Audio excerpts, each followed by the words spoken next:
आपके साथ ऐसा हुआ है कि आपने किसी स्टॉक में एंट्री की और उसका प्राइस नीचे चला गया और आपको सवाल आया कि अब मैं इसमें से निकल जाऊं या मैं इसको होल्ड करूं, या आपने स्टॉक में एंट्री की और उसका प्राइस बहुत ऊपर चला गया, अब आप ये सोच रहे हैं कि मैं इसमें से निकल जाऊं या इसको होल्ड करूं, हमेशा क्वेश्चन मार्क बना रहा। अगर आपके साथ ऐसा हुआ है तो ये वीडियो आपकी बहुत मदद करेगा। इस वीडियो में मैं आपको स्टेप बाय स्टेप ये बताने वाला हूं कि एंट्री करने से पहले एग्जिट प्लान कैसे तैयार करना चाहिए, और अगर आपने कहीं पर एंट्री कर ली है और एग्जिट प्लान नहीं बनाया है तो आप अभी से उस एग्जिट प्लान को किस तरीके से एग्जीक्यूट कर सकते हैं। चलिए शुरुआत करते हैं। सबसे पहले आपका स्वागत है एसेट बिल्डिंग हब की ओर से इस प्रोग्राम में, जिसका नाम है स्टॉप लूजिंग मनी। 6 तरह के स्टॉप लॉस जो है उसको हम देखने वाले हैं। हमारी फास्ट ट्रैक स्टॉक मार्केट की सीरीज का ये 7वां वीडियो आप देख रहे हैं। आगे बढ़ने से पहले डिस्क्लेमर मैं देना चाहता हूं कि मैं सेबी रजिस्टर्ड बंदा नहीं हूं। जो भी हम बात करेंगे आपका इन्फॉर्मेशन नॉलेज बढ़ाने के बारे में बात करेंगे। हर ट्रेड में रिस्क होता है, पहले आपको रिस्क रिवार्ड का आकलन करना चाहिए, अपने वित्तीय सलाहकार से बात करके आगे का डिसीजन लेना चाहिए। So fast track stock market basic series के पहले भी हमने 6 वीडियो बनाए जो आपको एंट्री के लिए मदद कर सकते हैं, कहां पर एंट्री करनी चाहिए, जैसे स्टॉक मार्केट आखिर है क्या, 11 पैटर्न्स हर ट्रेडर ने जानने चाहिए, ट्रेंड लाइन से पैसे कैसे बनते हैं, वॉल्यूम की पावर को कैसे समझा जाता है, रैली शुरू होने से पहले कैसे एंट्री करें, और वोलाटिलिटी को अपने फेवर में इस्तेमाल कैसे किया जाता है। ओके, ये इसमें से ज्यादातर एंट्री से रिलेटेड है। आज का वीडियो जो हम देखने वाले हैं ये एग्जिट से रिलेटेड है। सो एग्जिट प्लान कैसे एग्जिट करते हैं हम, तो अलग अलग तरीके के स्टॉप लॉसेस होते हैं। 6 तरीके के स्टॉप लॉस। अमूमन नॉर्मल ट्रेडर सिर्फ ये जानते हैं कि जैसे ही एंट्री करते हैं उसके बाद स्टॉप लॉस लगा देना ही स्टॉप लॉस होता है, लेकिन ऐसा नहीं है। अलग अलग 6 तरीके के स्टॉप लॉस है, वन बाय वन हम इस वीडियो के अंदर जानेंगे। तो सबसे पहले initial stop loss. Initial stop loss का मतलब क्या होता है कि आपने जिस कारण के लिए एंट्री ली है वो कारण अभी वैलिड रहा ही नहीं। The reason for entry is no longer valid. Let's say for example, आपने बुलिश एंगल्फिंग पैटर्न को देखा और आपने इस ग्रीन कैंडल के ऊपर एंट्री करने का निश्चय किया, और इस ग्रीन कैंडल का जो लो है उसको आपने स्टॉप लॉस रखा। इनिशियल स्टॉप लॉस यानी जब आप स्टॉक में अंदर एंट्री कर रहे हैं तो आपकी कैपिटल से कितना पैसा खो सकते हैं, क्या आप उसके लिए तैयार हैं या नहीं, उसको कहते हैं इनिशियल स्टॉप लॉस। और अगर ये ग्रीन कैंडल के नीचे प्राइस चली जाती है तो आप एग्जिट करेंगे, क्योंकि हमारे एंट्री करने का कारण ये था कि बुलिश एंगल्फिंग पैटर्न बना है और यहां से रैली आ सकती है, वो कारण ही रहा नहीं तो आप इस ट्रेड में से एग्जिट हो जाएंगे। ऐसे हर ट्रेडर के अलग अलग कारण होते हैं। कुछ और कारण को देखते हैं। लेट्स से फॉर एग्जांपल, आपने ब्रेकआउट पे एंट्री की और ब्रेकआउट पे एंट्री करने के बाद आपका कारण था ब्रेकआउट, और ब्रेकआउट की जो कैंडल है उस कैंडल के लो पर आपने स्टॉप लॉस लगाया, वो आपके लिए इनिशियल स्टॉप लॉस हो गया। अब ब्रेकआउट फेलियर हो गया, प्राइस नीचे आ गई, तो आप उसमें से एग्जिट कर देते हैं, है ना। So reason is not valid now, so you will exit. और होता है आपने सपोर्ट पर बाय किया, लेट से आप बॉटम पर बाय किया। आप एंट्री तो कर ली आपने बॉटम पर, और आपने देखा कि प्राइस आपके फेवर में गया फिर नीचे चला गया, तो जहां पर इनिशियल स्टॉप लॉस लगा है, जो हैमर कैंडल आपको दिख रही है उसके नीचे, प्राइस फिर वहां सपोर्ट तोड़ दिया तो और नीचे जा सकती है, तो अभी कारण वैलिड रहा नहीं जिस कारण की वजह से हम एंट्री कर रहे थे। सो इसको कहते हैं इनिशियल स्टॉप लॉस। और भी ऐसे बहुत सारे उदाहरण होते हैं, जैसे लेट्स से फॉर एग्जांपल, आपने देखा कि प्राइस मूविंग एवरेज के नीचे चल रही थी, ब्लू कलर की लाइन मूविंग एवरेज है, और एक कैंडल बनी जिसने मूविंग एवरेज को क्रॉस करके ऊपर क्लोजिंग दे दी। अब इस कैंडल के ऊपर आप एंट्री करते और मूविंग एवरेज आपका इनिशियल स्टॉप लॉस है, मतलब आप मूविंग एवरेज पे आएगा तो आप निकल जाएंगे बाहर, ये कारण है। अगर प्राइस यहां से ऊपर जाती है तो आप बने रहेंगे, अगर प्राइस नीचे गिर जाती है मूविंग एवरेज पर आ जाती है तो आप एग्जिट हो जाएंगे। तो कारण बचा नहीं, यहां पर कारण क्या है, मूविंग एवरेज के ऊपर क्लोजिंग दी है इसीलिए हमने एंट्री की है। सो ऐसे अलग अलग ट्रेडर के अलग अलग एंट्री के कारण होते हैं, वो कारण वैलिड नहीं रहा तो हम उसमें से एग्जिट कर देते हैं। ये पहला स्टॉप लॉस है जो कि नॉर्मल स्टॉप लॉस है, ज्यादातर ट्रेडर इसके बारे में जानते हैं।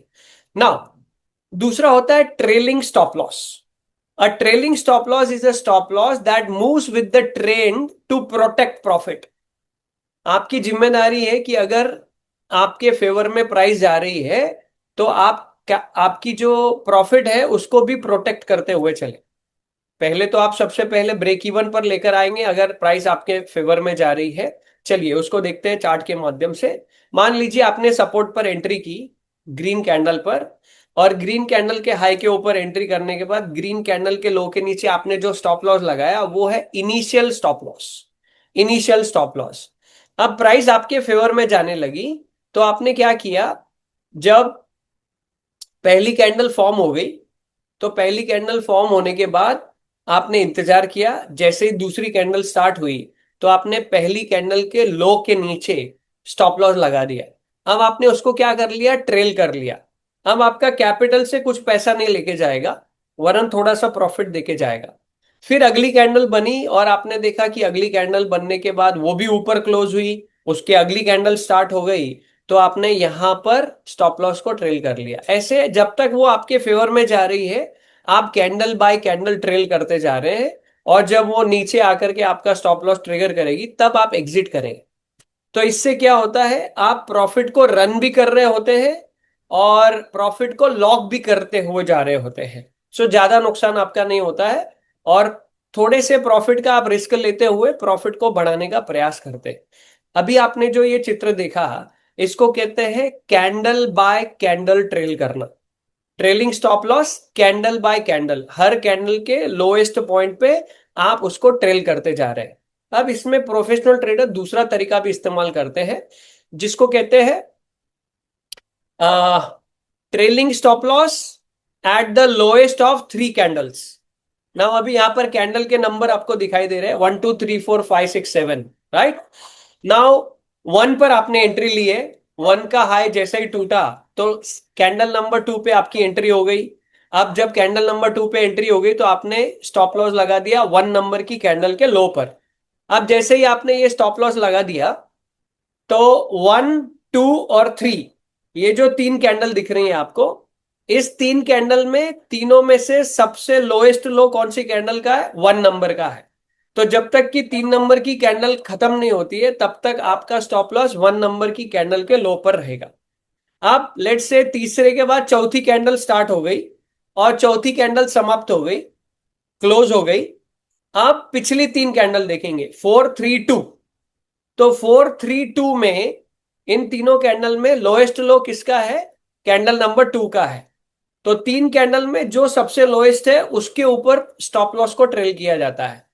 अब 4 नंबर की कैंडल बन के खत्म हो गई, अभी 5वें नंबर की कैंडल चल रही है, 5वें नंबर की कैंडल भी क्लोज हो गई। तो अभी 5 4 3 ऐसे 3 कैंडल है। तो 5 4 3 में सबसे लोएस्ट कौन सी कैंडल का है, 4 नंबर की कैंडल का है। तो 5 नंबर की कैंडल जैसे ही क्लोज होगी स्टॉप लॉस ट्रेल हो जाएगा 4 नंबर की कैंडल के लो पर।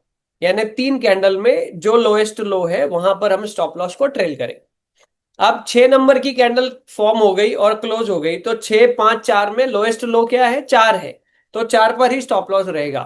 फिर 7 नंबर की कैंडल फॉर्म होके क्लोज हो गई, तो 7 6 5, ये प्रीवियस 3 कैंडल है, इनमें से लोएस्ट लो किसका है, 5 नंबर का है। वहां पर आपका स्टॉप लॉस जो है वो ट्रेल हो जाएगा।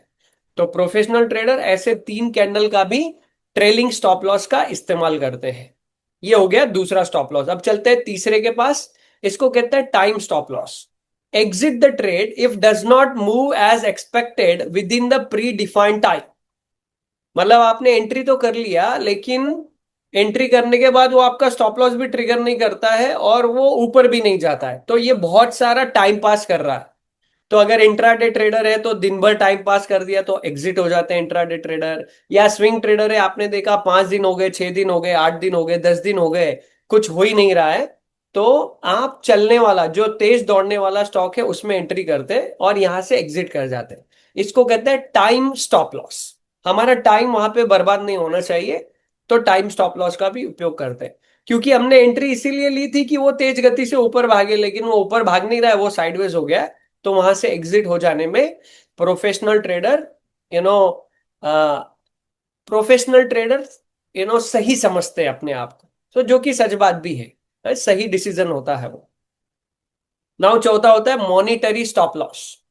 Exit the trade when pre defined loss is reached.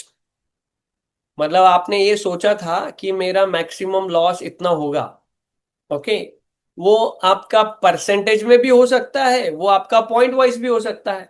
Let's say आपने 1000 पे एंट्री किया और आपने डिसाइड किया कि मैं 5% पे एग्जिट करूंगा।